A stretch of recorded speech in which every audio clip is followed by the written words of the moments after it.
අසරණ වෙලා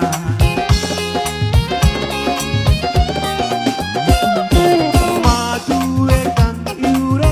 ඇයි බොර වෙලා නුඹ පයන තුව හැට පාර දුක් බර වෙලා ගඟ අයිනේ අපි දෙන්න